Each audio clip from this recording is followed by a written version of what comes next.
Hello and welcome to the Recruiting EQ podcast. I'm Rick Coluccio, and this is episode number 88, AI and the Human in the Room, with our special guest, Shaun Cheatham. Shaun, how's it going? Good, Rick. How are you? Doing good. I am up in Toronto for those who are just joining this, so it is very cold, but I guess I can't complain. It's the life we chose in Canada. How's the weather for you, Shaun? Well, I'm in Nashville, so it's cold here too. So probably not as cold as you guys, but it's cold.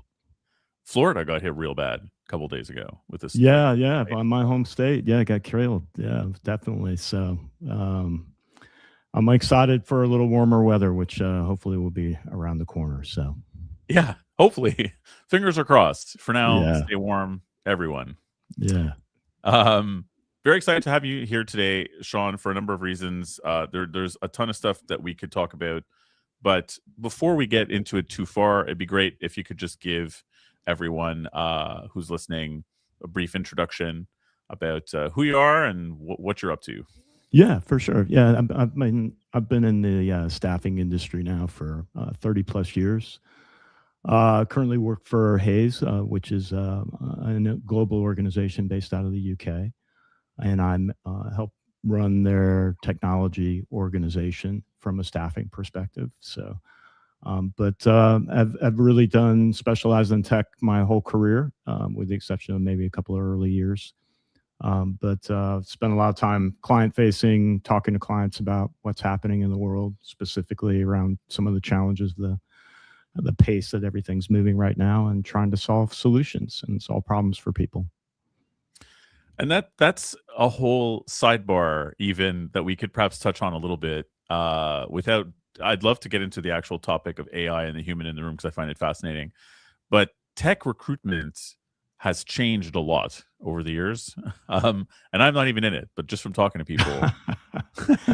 Do you know what I mean? Yeah. I mean, I've been in it way too long, I think, at this point in time. It's I've never seen anything like it over the last 5 years. I mean, and COVID played a big part of that, right? The world changed, and coming out of COVID, everybody wanted to do something big, right? So, a lot of the big tech companies hired tremendous amount of people and really kind of launched the wave of changing technology that, you didn't have to be that techie anymore. You didn't have to be the person who got your degree in computer science or grew up, programming and by the age of 5 and so forth and so on. You became an individual that everybody could get into tech, right? Because, right. I mean, let's face it, we all use tech every day. And I mean, God knows I use AI every day. Yeah, it's ubiquitous. So it's becoming a world where, you really see people like coming from all different types of walks. And, Rick, and you and I talked about this. Like, I'm on the other side here. You're asking the questions. I'm usually the one asking the questions because I have my own podcast. That too, though, yeah. Yeah, that we talk about tech, and I've just interviewing people that have had really unique backgrounds, and from a professional ballerina, turning into a chief information security officer later in life, right? That's amazing. That's the way the world is, and I think certainly tech has changed in a lot of ways the good. But right now there's just a lot of uncertainty, and AI has created that for a lot of people, and how sure. What's the best way to use it, and I think that's, really a lot to be seen so far. Absolutely. Well, let's talk about that for a second, because you're the first podcast guest that I have on this podcast who is also a podcast host, who hosts the Hays Tech podcast, which is called How Did You Get That Job? Yeah. How many episodes are you guys up to now? Let's see. We're on season 5. So I think we did 10. So just right around 50. So yeah. And clearly, Hays, being the juggernaut of staffing globally, is a much more widely listened to podcast than this one. No shade on us, but tough to get with the juggernaut that is Hays. But it's awesome, though, to be at that large sort of in that large arena talking about these vital issues that, like, to your point, I think touch all of our lives, not just people who are heavy into tech. Yeah, and I think for me, what it's really brought to me is just the simple fact that I've talked to people from all over the world that I probably would have never talked to if I didn't have the podcast. And while technology presents similar challenges across the world, it's how they deal with them was the unique part of that. And certainly, obviously, local rules and regulations and laws and so forth are, certainly dictate the way some people interact within technology and AI specifically. But yeah, it's fun. I tell people all the time, I never even listened to a podcast before I started doing And it. you're very good at it. I mean, I've listened to a number of episodes, even just the most recent ones, though. I think that it's also genuinely really interesting topics conversation that don't really have that you don't have to be in recruitment or in tech to get into. Like just to read a couple of the recent episode titles alone, how humans remain crucial to resilient cybersecurity. I want to hear all about that. I mean, I did listen to some of it, but you know what I'm saying? Like the idea of cybersecurity is such a big one, but also like AI taking things over, the necessity for humans to be involved in the process with AI. Obviously, that's a lot of where we're going today. But I Yeah. mean, how do you feel about doing this podcast, speaking to people about this on behalf of Hayes? Has it just changed your view on not only your job but on technology? Period. Yeah. I mean, I think in a lot of respects, it's opened my eyes up to a lot of things too. I Yeah. mean, specifically, um, how in a lot of ways, while people's journeys are very, very different, how they get there is pretty much a commonality of, I'm interviewing people who have become executives in big tech companies, the big brands and so forth. And they all have one thing in common is that they're just really driven and really focused on being successful and working hard and improving their technology acumen every single day. Yeah. And I think that's been the part that is, you know, my podcast is not meant to be a tech podcast. It's really meant to be about people and how Right. they got to where they are in technology. And that is probably the one thing that I've really enjoyed the most is just really kind of correlating the fact that everybody has traveled very different paths to get to where they are, but they've all had the same thing in common, and that's again just their work ethic and their desire to be successful. Yeah, and I mean, certainly just from having conversations with you and checking it out, one of the more widely listened to podcasts in the space that crosses recruitment anyway and technology for sure. Um, have you gotten like a lot of what's the word I'm looking for? Like just people reaching out to you to talk to you about stuff podcast related, like separate from work. It's separate from the Hayes work. Yeah, no, it's a great question. I actually, it's interesting because we do the LinkedIn Live thing too with the podcast, and it's always amazing how many connects requests I get after those land.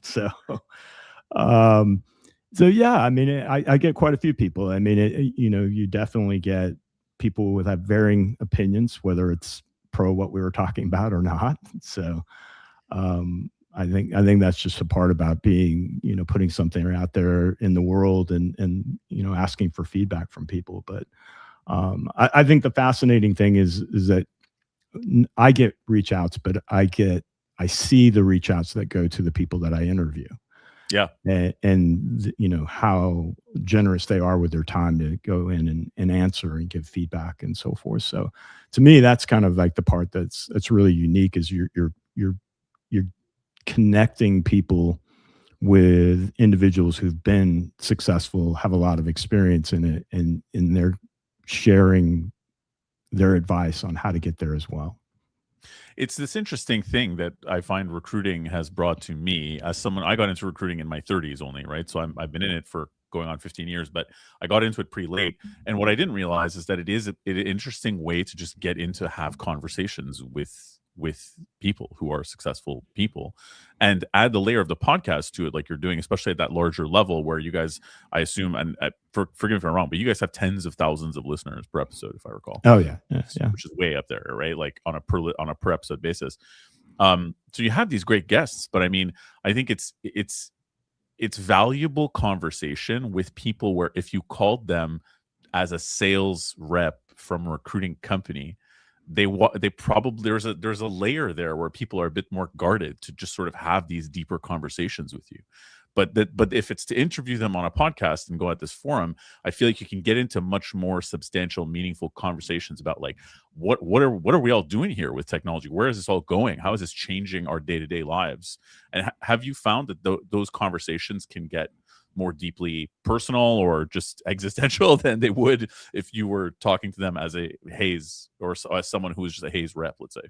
Yeah, it absolutely. And I think the thing that's been unique about it is, we've had a very diverse group of individuals who've been on it, and quite a few women who've been on the program, and they talk about, what it's like to be in tech as a woman, and how Right. different it is. And I think it's, they share very personal stories about things that they've experienced, and especially people who've been in it for a while, and the difference between when they first got in it to today, and how different it is. And they're so open about it. They're so open about being vulnerable, and the challenges and frustrations of some of the aspects of being, in some cases the only person in the room who is female, and there's 100 people in the room, and the challenges that go along with that, and trying to stand out and so forth. And then having the take of individuals who are fairly new in the industry, and having the same experiences, right? And just going, wow, why isn't the world changing as rapidly as it should be? And but yeah, no, I totally think everybody, you definitely get to know people on the show. And then, as you're aware, you and I've had a couple of conversations prior to this, Yep. for us Sure have. doing this.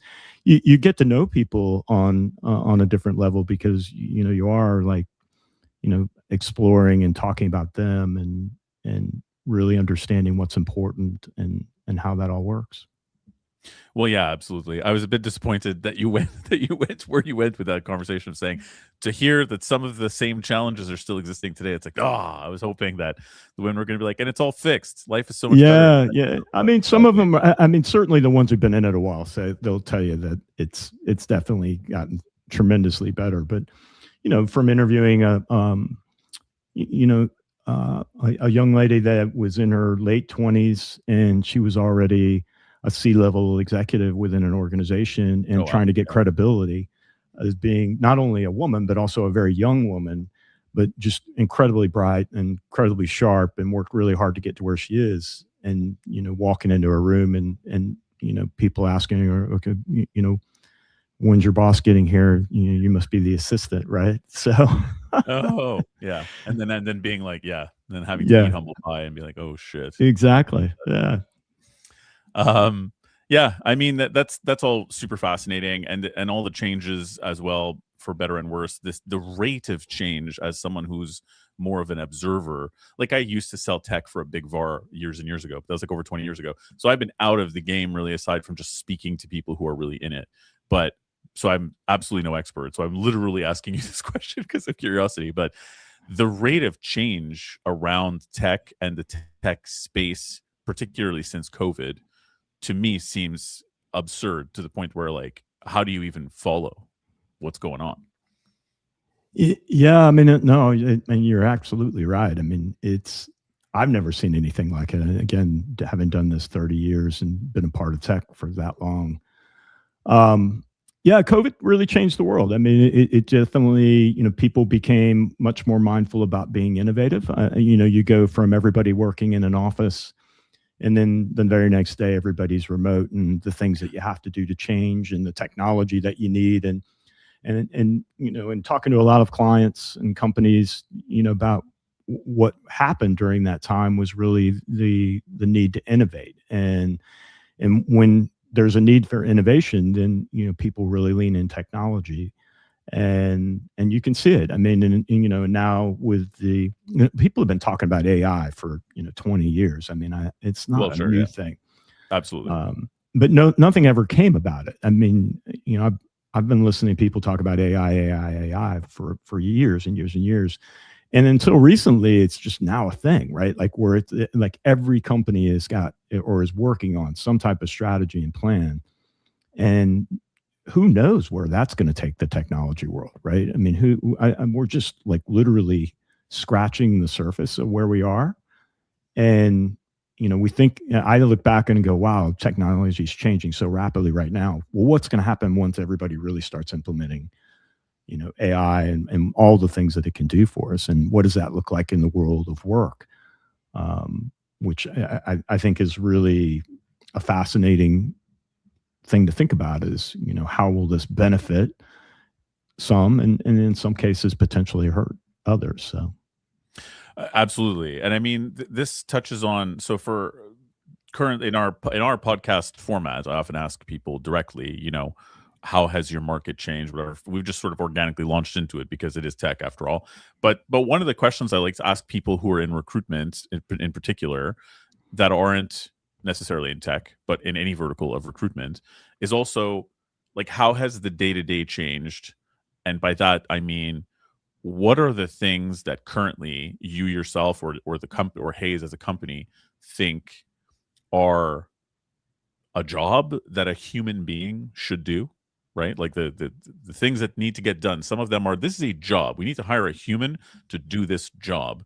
And then there are other things that are getting relegated to, well, this is more of a task. This we can farm out to a tool or automate it or whatever. It's just a Yeah. task that can be automated. It's no longer a job we need to offer a human being.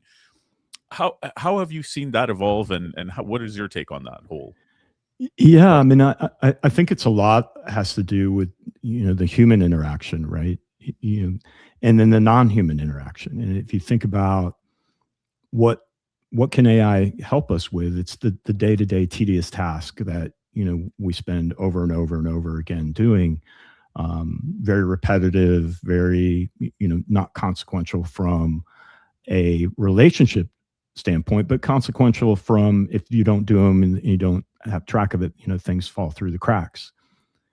That to me is where we're headed, and I think a lot of our clients are headed, is how do we actually utilize AI to take that burden off of people. From where humans need to be in the room is the relationship aspect of it, right? The things that, like, if something doesn't work, who's actually going to be the backup to that? Or if I've got to go out and build a relationship on how to sell the tools that we're building and use it, how we utilize AI, who's going to do that, right? And I think the challenge for companies, at all companies right now, that when I'm talking to people, is what does that look like, right? What can we automate? What can we actually use AI to help us as an organization grow, expand, be more cost effective? And then how do we utilize our human base to really interact with our customers, our internal customers, and so forth? And what does that look like? So, I think in our world, it's really just looking at the repetitive and trying to figure out how do we get more efficient with AI to take care of it, so we can, being in the sales organization, let our salespeople go out there and interact with more individuals and sell.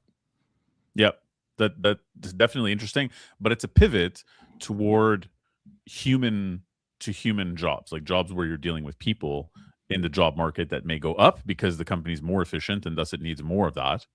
Like, I'd read some study about IBM getting rid of X number of jobs because of AI, that they're automated, but then hiring, opening up X, like the same number roughly of new positions because of increased business from the efficiency.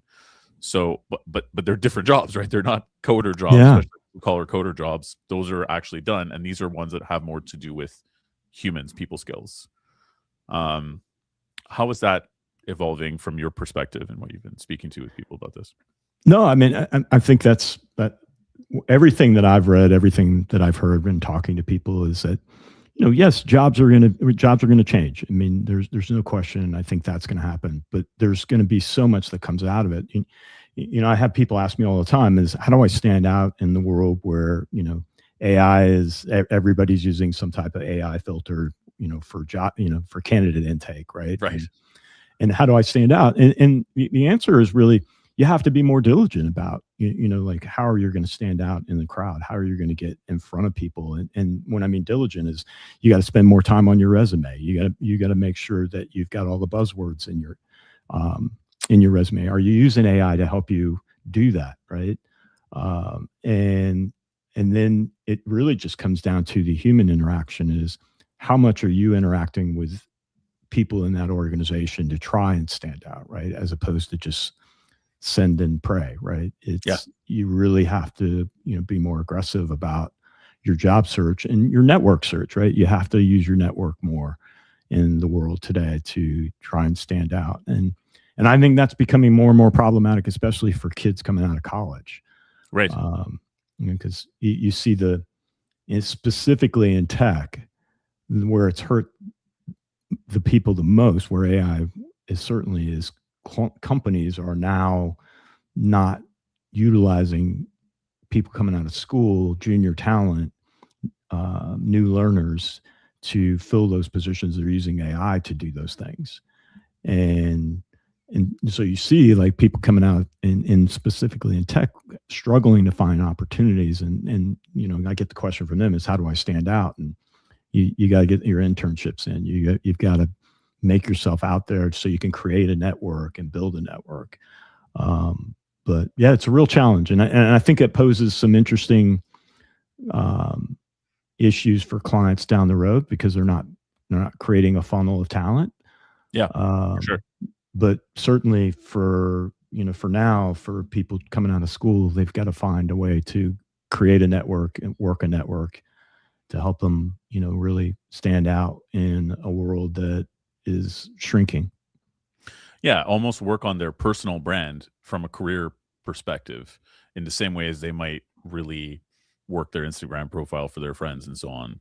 Like using those same kinds of social media skills from a career standpoint is not something that I get a lot of young people seem to think is important when I speak to them out of college. I think they seem to think that, what school they went to, their grades, talents, skills are gonna be what it is, and obviously you need to have some minimum people skill. But I'm just kind of like, I don't know if that's enough anymore. I just don't know if that's enough anymore. The interesting thing is that I've heard from hiring leaders almost my whole career is, yeah, I see people who come out of school, they know what they're doing, they know the tools and so forth, but it's the intangible aspect of it that is where they fall short, right? And not, to your point, not working on the social aspect, the social skills of this, the personal skills, interpersonal skills are really, really important. And to stand out in a world where getting your foot in the door is getting harder and harder, it's even more important. And really like trying to figure out, how do I interact with people? How do I have, conversations? How do I communicate? How do I reach out to people that I don't know and have that conversation and be comfortable with it? Yeah.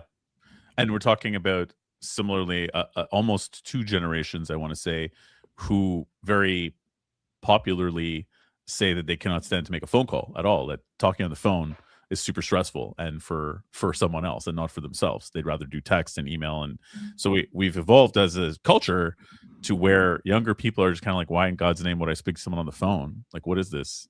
Yeah. Like, why do I have to do this terrible thing?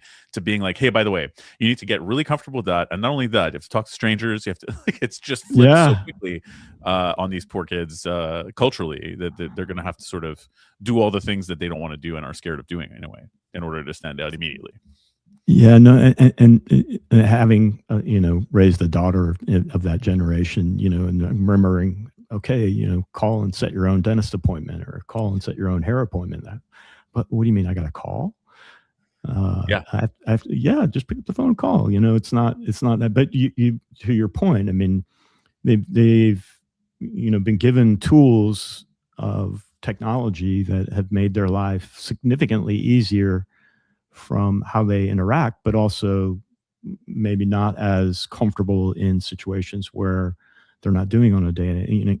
I'm for me, picking up the phone was just what you did, right? You didn't have the tool to go do it online. So I'm an old man. So I remember all the stuff that the kids today wouldn't even know what it is, a fax machine and so forth and so on. But same. I've had several younger people tell me specifically this, in whether recruiting or what have you. They're just kind of like, I had a voicemail And I knew it was you, Rick. Do you know how I know it was you? And I'm like, how? I'm like, you're the only person who leaves me voicemail.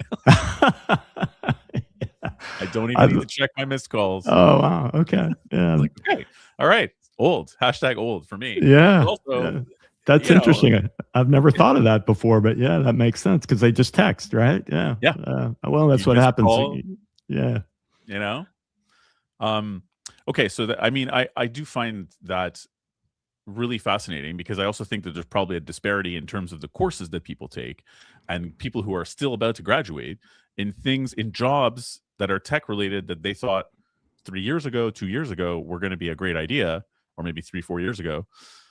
And now are they even going to exist any longer? Particularly in coding jobs is what I have on the top of my mind. But are there streams that you see like, hey, these jobs are going to disappear? Get out of that stream as soon as you can, college It, grads, yeah. I mean, I don't know that I'm sitting here saying they're going to go away. I think or they'll shrink. probably change, right? I do think, and kind of going back to what we talked about earlier, the jobs that are repetitive, right? That if you're sitting in a job today and you're doing the same thing over and over and over again, I mean, that's a risk, right? There's Yeah, certainly, AI is designed to, do a lot of things for us. And one of them is to take over those types of tasks. We've seen that for years and years with, calling into a company and having to play the number game to hopefully eventually talk to a live person. yeah, Um, but now it's just advanced so much to where, you can see that those roles will definitely not be in a position where you're going to need as many bodies to do that. Doesn't mean that there won't still need to be a human in the room. It just means that you're not going to need call centers that have thousands of people in them. Maybe that's hundreds of people, and it's just a different way of looking at the world, especially in tech. And I think the coding aspect will have an impact. I heard something. I attended a conference, an AI conference a few months ago, and it talked about, it's not necessarily that it will go away. It's just if you learn how to actually set it up in AI and enhance it, it becomes basically a tool that makes your work faster, smarter, and in some cases better, right? Because you have an opportunity to use something. It takes time to set it up, but once you've set it up and you've used it, and you know how to use it, it can become a very, very useful tool for developers to utilize. What that looks like in the future, I mean, I still don't think everybody really knows. I mean, right. everybody's kind of guessing. Yeah, I mean, yeah, I wouldn't. I'm wary of the people who are like, "Here's what's going to happen in 5 years. It's going to be." And it's like, how the heck do we know what's going to happen in 6 months? Honestly, Yeah, no, I think that's like a big part of it. It's like in 6 months from now, something else could completely change. And it's probably, the advancements and the way that you utilize it and the way people are adopting it. I think it's going to play a big part of that, right? The more we use it as a society, the more it will advance and the more things will change. so Sean, you mentioned a couple of things which I find really interesting, and I'd love to dig down on more on this topic. One of them being, post COVID, tech companies hired a ton of people. We all saw it; it was crazy. I mean, not just tech companies, but it was astronomical. 2021, 2022, for us who were working in recruitment, we were just kind of like, does anyone else think this is bonkers? Like, you know what I mean? We I noticed it wasn't more than complaining anybody. back then. I wasn't No, no, complaining. It was great. no. But some of it was just wild, right? Like some of it Yeah. made sense. And then of course there's the sort of market correction, quote unquote, which some people were like, is this a recession? Is it not? Technically no. Market correction, tons of layoffs. And then you throw the AI factor in right after. So they're kind of two separate Yeah. things that happened that coincide. Um and now you and I specifically talked about, and I would love to hear your thought on this. In that aftermath, now we're looking at AI sort of being integrated in a lot of companies, and particularly for people who are getting their start now. We touched on it a little bit, right? Like, getting jobs, but like, what are the things that you see that if you could give people a sense of what they're walking into, um, the market different from what it was before, you know what I mean? Yeah. Yeah. I mean, I think it's again, 2022 was chaos. I mean, it Yeah. was, I've never, having been in this for a really long time and having lived through a variety of downswings and upswings and so forth, that was unreal. Yeah. What was happening in the market. Real. You just couldn't work fast enough. Um, and then, yeah, I mean, the pivot has been dramatic. So, and I think in a lot of respects, some of it's, you know, the overhiring that happened in COVID, some of it's the AI angle, some of it's the geopolitical landscape that's going on Mm, right now. totally. Um, and I think, you know, for me, it, it's it's it's really a matter of companies are just being cautious, and and people who work at companies are being cautious, right? We see the lowest amount of job changing that we've seen in years. And if people don't change jobs, then there's usually not a lot of jobs created, right? So I've seen such a focus by companies that are trying to be more mindful of retention than I've ever seen in the time I've been in the staffing business. Really. They really, really, you know, like everybody I talk to is, you know, what's your growth strategy for this year? Don't have one. We're really focused on retention. Wow. Okay. And I hear that over and over and over again, is really focus on retention. Got to do more with what we with less. We don't have, you know, every company out there has projects that need to get done, but because of where we are in the market, and you know, the trying to figure out how to use AI, trying to figure out the geopolitical landscape and where it's going to pivot to. Um, you know, everybody's just being really, really cautious, and it's on both sides, and that creates a weird staffing world, right? It sure does. Yes. So, and you know, and I've been saying for 4 years now that, oh, you know, come January things will get better, or oh, wait till the summer things will pick up, and it's just hasn't been that way. I mean, we've seen blips here and there, but it's nowhere near what it used to be, and it may never again either. I mean, I think companies are trying to take different avenues on um, how they, you know, staff their organization, and I think that could be, um, you know, what we see for a while. I think it'll come back at some point in time, and but probably never to 2022 level. I don't Sure. see that ever happening again. I kind of hope not, because we've seen what the fallout is like from that.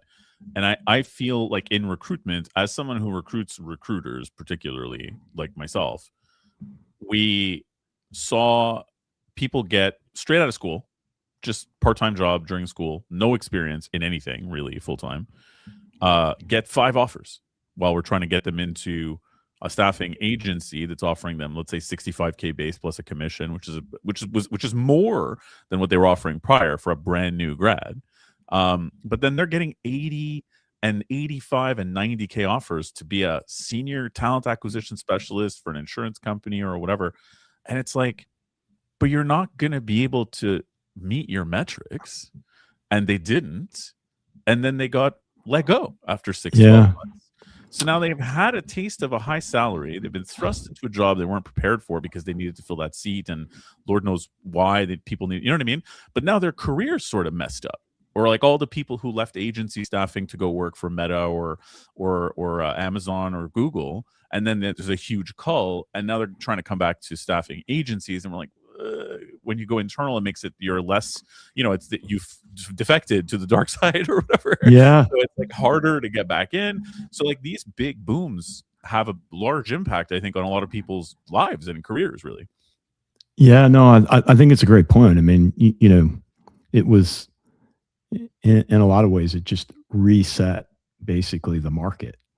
Yeah. And I think, the fallout from that has been what we've seen is just, you know, people being, you know, more mindful of, like, I mean, it's not that companies didn't have retention plans beforehand. It's just, you know, now they're really, really like focused on it, right? They're really trying to make sure that, um, you know, they spend all this energy and time getting these people up to speed and so forth, that, you know, okay, now how do we keep them? Yeah. And certainly COVID, because of the boom and the salary increases that happened, there was a lot of disparity going on. So you had people, you couldn't you may have had people as developers paying them, $75,000 a year, but to hire anybody new, you had to pay them $95,000 for the Yeah, exact same.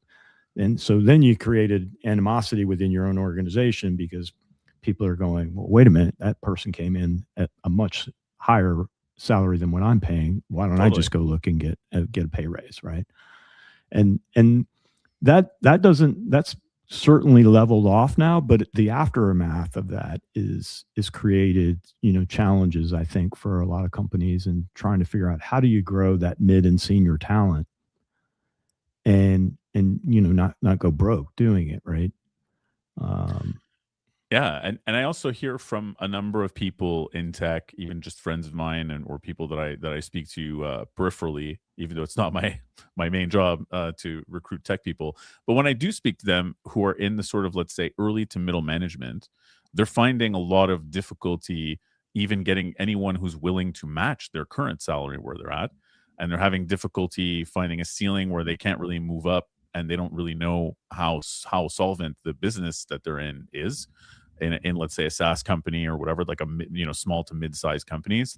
And so they're like, do I just stay? Like, are people going to wonder at some point why I stayed in this it just as a lower middle manager for 7 years and never got promoted? Or do I take a massive pay cut to go somewhere? You know what I mean? It seems complex. yeah. Yeah, I don't think there's a simple answer to it. I mean, I think the market's got to have to work itself out, and it's just taking a lot longer than I think people anticipated. But I am hopeful. I mean, more companies I'm talking to are talking about, things are picking up. Their, bottom lines are looking better. I mean, you look at the stock market, and that's setting record numbers every single week, right? So at some point in time, you hopefully you're going to see an expansion back of, okay, we've got these projects, let's get them done. Let's take some of the burden off our people. Because I do think while people are thinking on retention, because they're so focused on numbers and bottom line, that they are running lean and mean. Yeah, And that means that people are having to pick up that slack and working hard and so forth. definitely. Definitely seeing that and feeling that as well.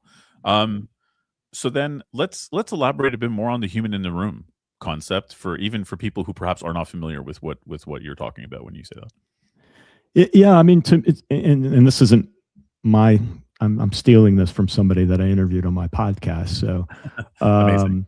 yeah, I mean, I was interviewing a woman who's a CISO, and she, along with another CISO for. Both have very different backgrounds. One was actually the ballerina that I mentioned, and the Yes, yes. other was the former CEO of Army Cyber Command. And so very different backgrounds. One was a technologist, one wasn't, right? And the one thing that they both agreed upon, even though it was different in how they got there, was there has to be a human in the room. There's always going to have to be a human in the room, because there's going to be situations where it's going to require a human to make that determination. And so we had the same conversation you and I are having, or how is this going to impact jobs? What jobs will it impact, and so forth. And the thing that they talked about was, you have to figure out how to elevate yourself in a way that you know while you're not having to do the repetitive tasks, you're not doing the things that can be taken over by AI. You may be a part of that, but you're the person in the room that basically has to validate the information, or has to use the information in a way that is a go-to-market strategy, and so forth. And it really is about thinking about your career, about, okay, what is indispensable from a human being the person that's actually going to do that task. And so really, we just had a really interesting conversation around, we didn't get into specifics, but it was really just around, you've got to look at your job every single day and just determine, okay, what are the things that I know that I have to do, and how do you enhance your skill set in that area?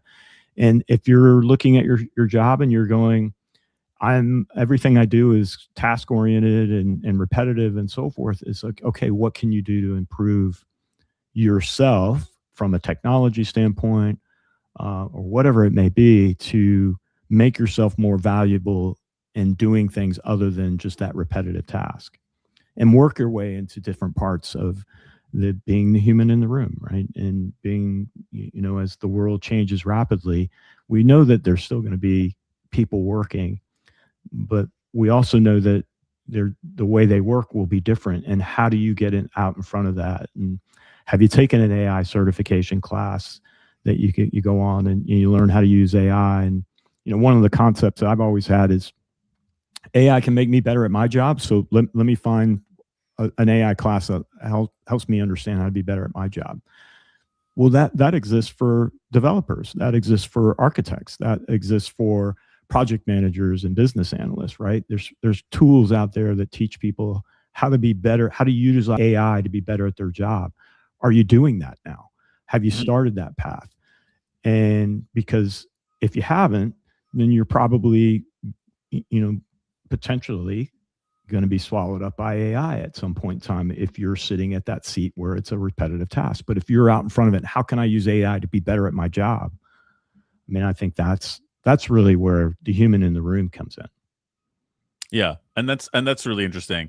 I feel like you tell me if I'm nuts here, but from speaking to people as a recruiter for so many years, whether it's recruiting recruiters or what I did before, which is languages based, I feel like a lot of people have a picture when you ask them, what is growth? What is career progression to you? They often outline, well, I'm kind of frontline right now and I'm dealing with people in some way or other. And then I would like to manage people and get them to do the thing. And then I would like to only deal with a couple of people who are the managers of the people, meaning they're removed from, so you have less and less and less interaction with people. You're speaking to fewer people and speaking to fewer people less every single day, or every single, promotion that you get. With what you're describing, it kind of sounds like that's not a great way of thinking about your career, because if you're thinking that the reward is to not use your people skills, are you eventually putting yourself out of a job in the way things are changing? Yeah. I mean, I think that's a part of it. I go back to something somebody said to me once, and this was a C-level executive for a very, very large technology organization, and his comment is, he goes, "Look, there was a point in my career where I took a step back in title to take a step forward in my career, and I think, when you talk about what people generally see as how do I grow, I think there may be what he said to me kind of stood out really, really powerfully, because he's saying, look, growth is not necessarily the title or the salary. It's what you're doing that gets you to that. Right. And are you taking something like he said, he was a high level executive with an organization, but he had a hole in his game, meaning a skill set that he didn't exist in what he was doing. And he felt like he really needed that in his background for him years from now to be even, the executive that he is today. Right. And so he took a step back, but that step back was growth in his mind to help him develop his career. And the growth came, as opposed to I got a bigger title, I got more money and so forth. In his mind, I needed to grow my skills. Right. And I think what I see way too often is, well, how do I grow? Well, what does growth mean to you? Well, to your point, how do I manage people and do things like that? That's not helping you grow yourself and your brand and who you are. You've got to start looking at the world, especially in the world that we live today, about how do I grow me? How do I, because if I grow me and I grow my skill set, everything else takes care of itself. And that was his point. Now he's a CEO of a massive organization. And he said, I probably wouldn't be here if I didn't have that experience, but I wanted to grow myself before I said, hey, grow me in my title or grow me in my compensation. Yeah, that's a great analogy. And here's a guy who's now CEO of a huge corporation. It's a great example too. I think that's wonderful. Thank you for that. Actually, I'm going to play that clip for candidates when they. There you go. when they are Yeah. thinking too much about just people management or Yeah. quick money. Okay, I would like to do something that we've been doing at roughly this part of the show this year in season 3 of our show, which is over under, little word game called over Oh under. boy. You Here familiar we with go. over under? I do know. I know how it works. Yeah. Yeah, So yeah. So it's basically, is the following thing overrated or underrated in your opinion, and why maybe? yeah. So rapid fire, just a few things at you. These are going to be recruitment related because it's recruiting EQ, Sure. the show. But hey, okay, ready? Go for it. Resumes over under. And uh, okay. I'm not rapid firing here. No. That's Um, okay. Me rapid I, fire, but you can. I still think that they are underrated. I mean, you need a good resume and so forth. I wouldn't go completely overrated, although I do think the way you prepare your resume for jobs is very different, right? You have to stand out in a world that is very AI driven, and we used to tell people you need 1-2 resumes just to go out and get a job. Now I think you almost have to like have a resume for every job that you apply for, a different resume, right? It has to be catered to that because the technologies there that most companies are using, or a lot of companies are using, that would really be detrimental if you aren't looking at, am I really catering my resume to that job? Yeah, that's a great question. And you know what? Everybody has said the same thing that I've asked that question to on the show, which is counter to a lot of candidates seem to be cynical these days. Like, what's the point even? I throw these resumes into an abyss. They're not being looked at by a human. But interestingly, it's like what I'm getting from what you're saying is you can't just hide behind the regular resume that just says where you worked and the same as your Yeah. LinkedIn. You can't hide behind that. You got to be yourself in some way Yeah. to stand out. I mean, it's not going to go away. You got to figure out how to do it. I think it's just have to do it in a very different way, which is, I understand the frustration, right? People aren't used to having to do that, but I do think that that's where the world is going. Awesome. Okay. What else was I saying? LinkedIn. I think it's I like it. I use it a lot. Same. I mean, I really like LinkedIn. So I am a big like believer that it is underutilized.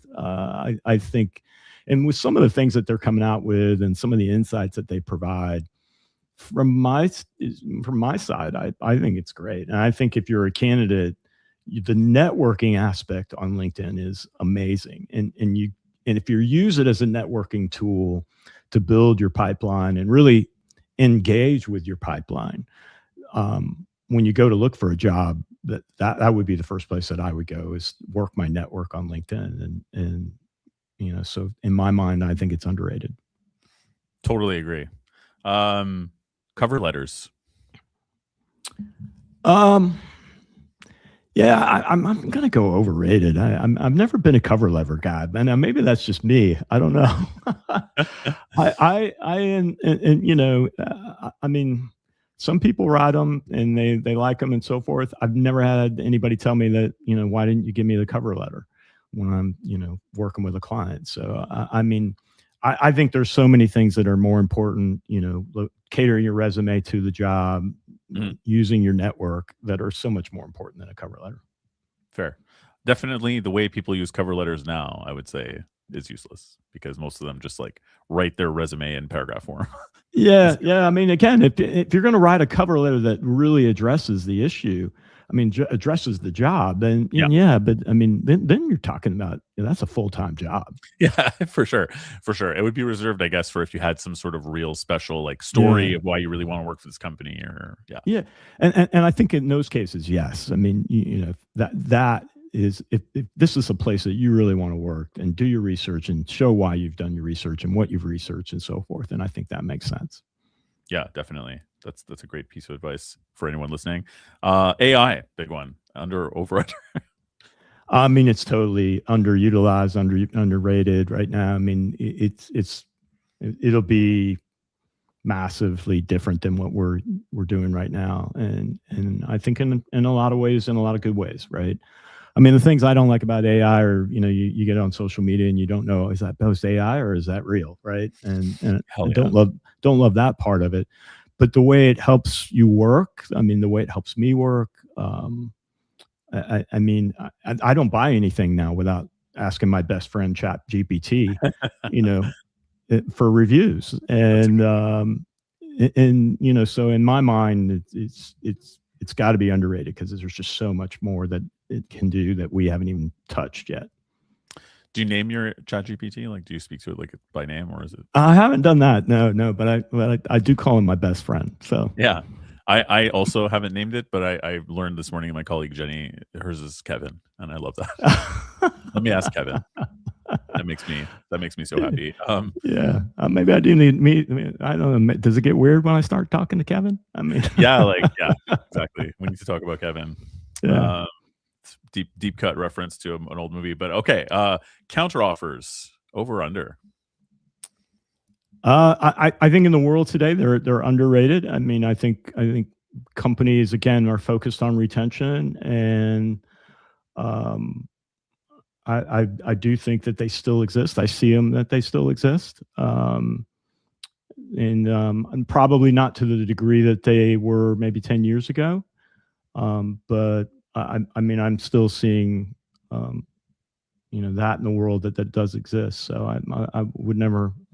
I'm always I think counter offers are so it's just one of these like catch-22 situations, right? You want to leave your company because of X, Y, and Z, and then when you go to resign, they say, well, we'll fix X, Y, and Z, and then you say, oh, okay, now I want to stay, but that or was X, Y, and Z really the reason why you want to leave, right? Yeah. So, but yeah, I mean, I would still go under. Yeah, that's interesting. I mean, hearing under from a lot of people, from myself recruiting recruiters, I think I'm a bit out of touch. So I appreciate that feedback, because obviously the recruiter thing that everybody in my age bracket or whatever else was trained on was they're the worst. You're going to get confidentially replaced 100% of the time, pretty much, or like 90% of the time. If you accept a counteroffer, you've destroyed your career. But it doesn't seem to be that black and white anymore, like you're saying. Yeah, and I think that I mean, companies again are if you can keep somebody that's been with you for a while, and there's a value proposition and that knowledge that you don't want walking out the door, and I do think that one, try not to get there to where your people are looking for another job, Sure. but two, I mean,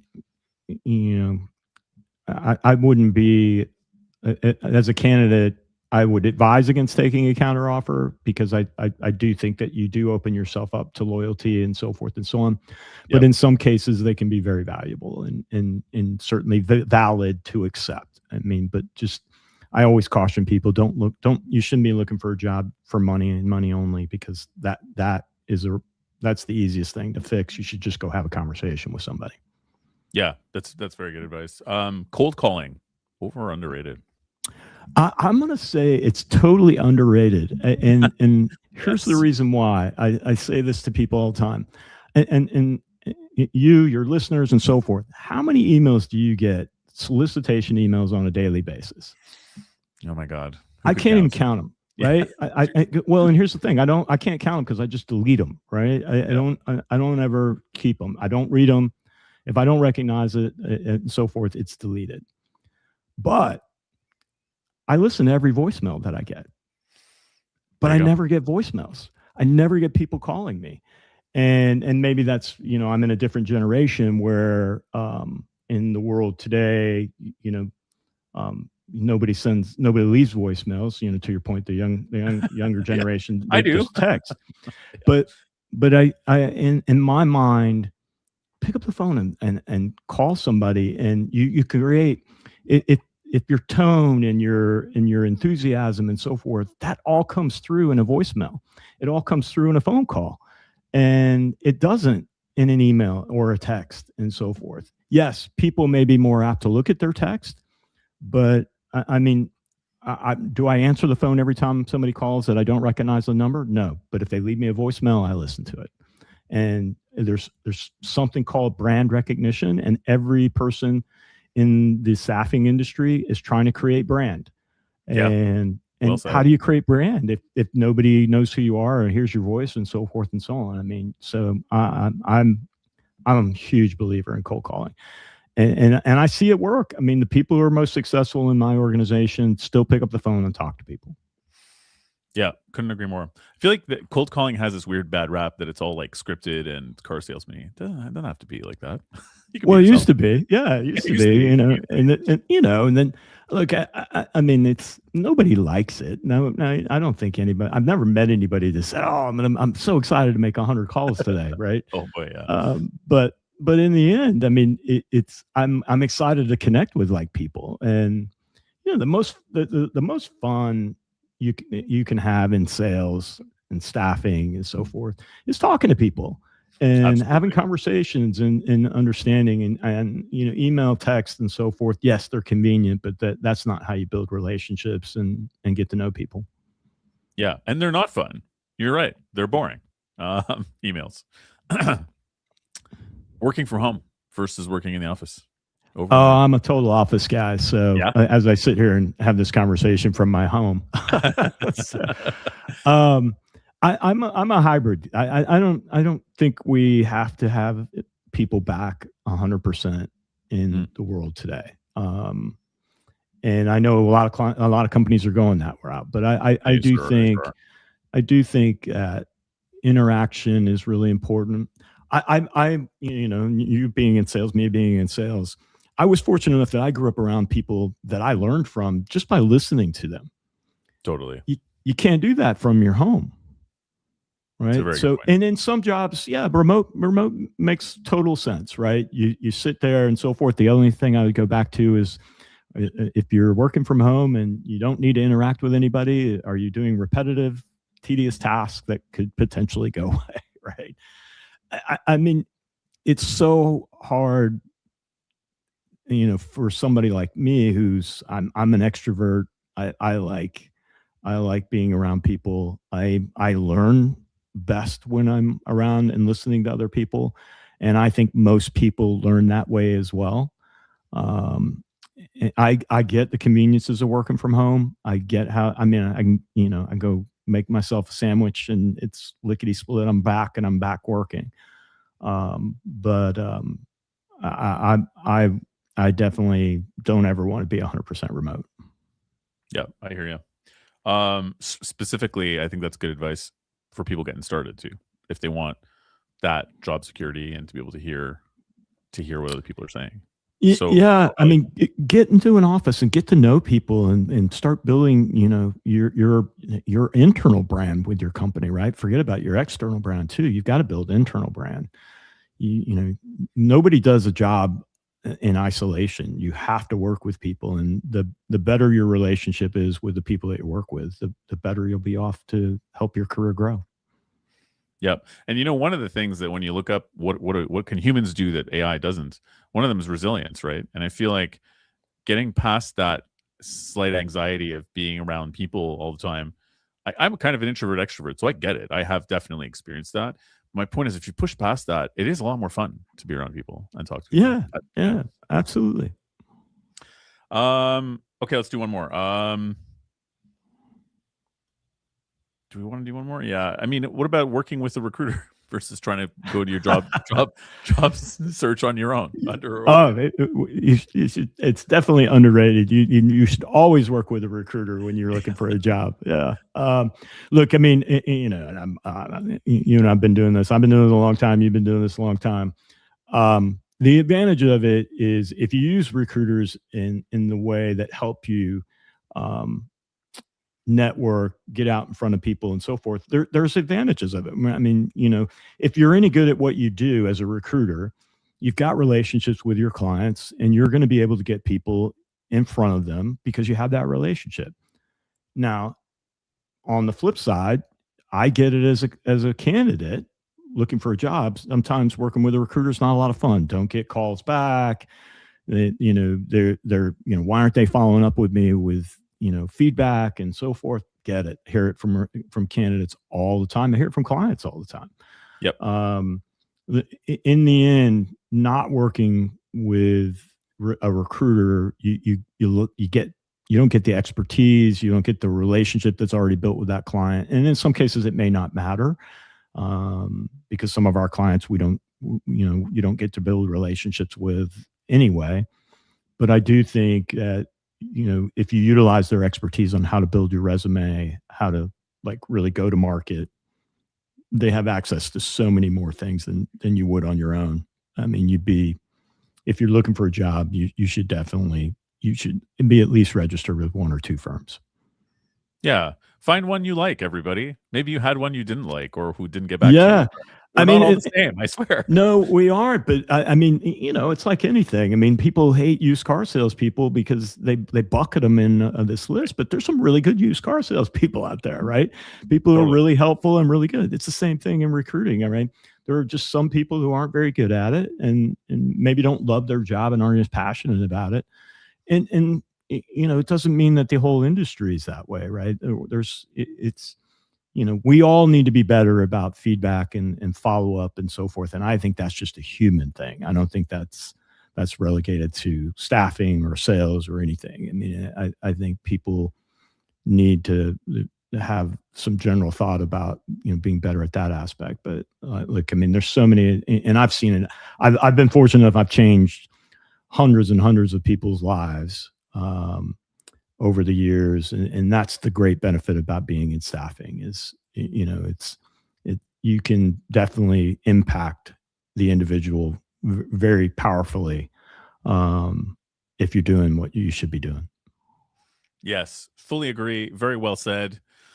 Well, that is our time. I'll stop torturing you by making you say over-unders and so on. Thank you so much for joining us, Shaun. Everybody, check out Shaun's podcast, How Did You Get That Job? There's already tens of thousands of people listen to it, but you should be one of them also. Yeah, no, I always want more. Yeah, exactly. More is good. Shaun, thank you so much for joining us on Recruiting EQ. It's been a pleasure having you. Yeah. Yeah, and see you all Wednesdays at noon.